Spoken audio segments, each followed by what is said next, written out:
Hello, my name is Josephine Wai. I am the director of ACC Hong Kong. I joined ACC on January the 1st, 2013. Now it's 2020, so it's my 7th year with ACC. We have a very small office in Hong Kong. The area is, we still use the English system, less than 600 square feet. And when we moved into this office 5 years ago, we were thinking of how to do the renovation in a very limited budget. We are very fortunate that we have a group of architect grantee in Hong Kong because we have been organizing the Young Architect Awards for more than 50 years. So one of our board members, Marissa, at that time, phoned up this grantee and say that and told him that, oh, we are moving and we need help to renovate our new office. Can you help? So 3 architects came up to our office. And they were now really famous architects in Hong Kong doing really big projects. And I feel also embarrassed because this is only a 600 really humble office and 3 of you are helping me to renovate the office. And I just leave it to them. Yeah, it's actually their idea. And one of them is really an expert in using wood as the material. And that's his idea, using wooden panels where we could serving as partition, where we are basically an open concept, but if we do need the privacy, these wooden partitions are movable, and we could sort of create a small room for our colleagues or for our guests. And actually, you can see the design. It was, they bought in a big machine. It was like a toaster. So this wooden panel are like slices of bread. They just slip into the machine and then they will create all these beautiful carvings on the wooden panel. Yeah.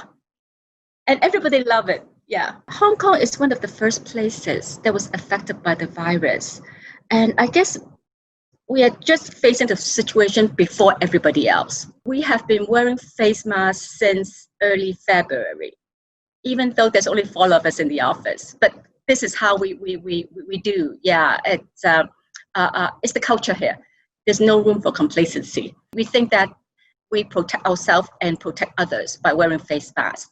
And I miss the smiling, young and lovely faces of my colleagues. I haven't seen their faces for 4 months.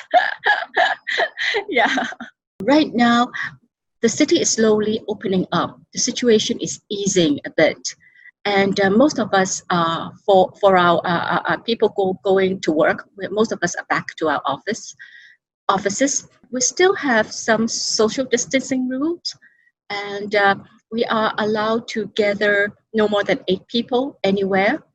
And all the restaurants, facial parlors, they are opening up. The only thing is, I guess, we are still waiting to see when we are ready to open up the borders.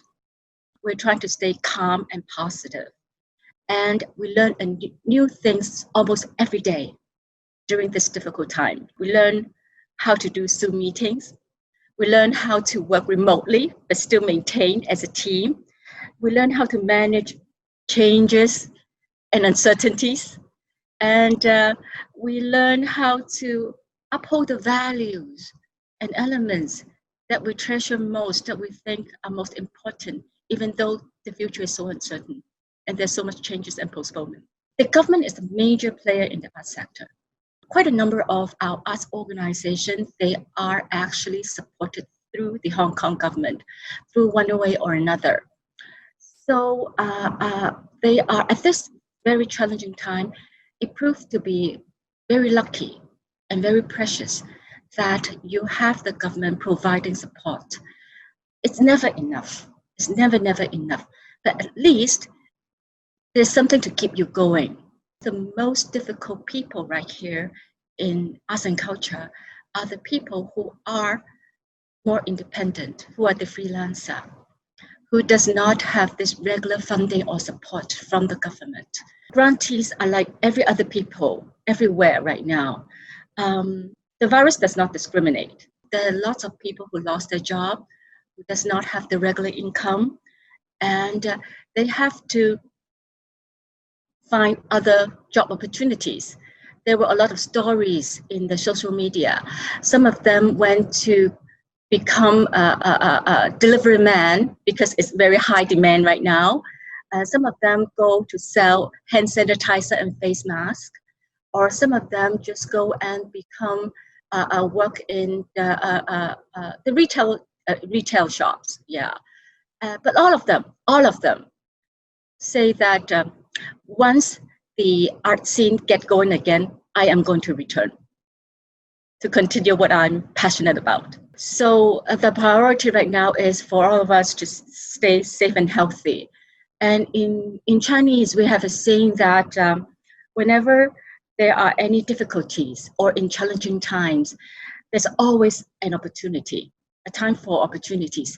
So I guess what our grantee they are doing right now is they're staying safe and healthy, but at the same time, they're trying to make the best use of their time and try to find new opportunities to prepare themselves for the future.